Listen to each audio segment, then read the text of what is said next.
Good morning, mayroon tayong tuta na maliit, lalaki. Train natin to na sumakay ng motor everyday. Pupunta kami ngayon sa fish pond. So sanayin ko to. Tingnan natin kung ano ang resulta. Okay? Okay. Okay. Sakay. Open ni mo.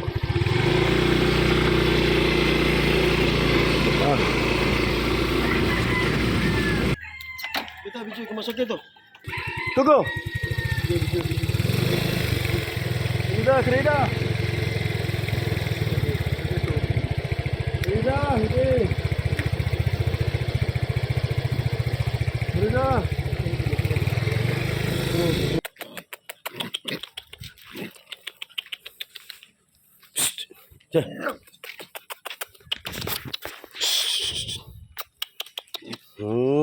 Tara.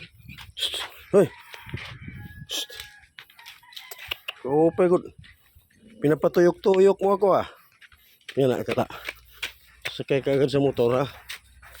Sakay. Bilis. Pandar. Sakay. Bis ako nandyan sa duyan, ikaw nandyan ngayon. Duyan unta ko, ada ka. So what's the problem? Ha?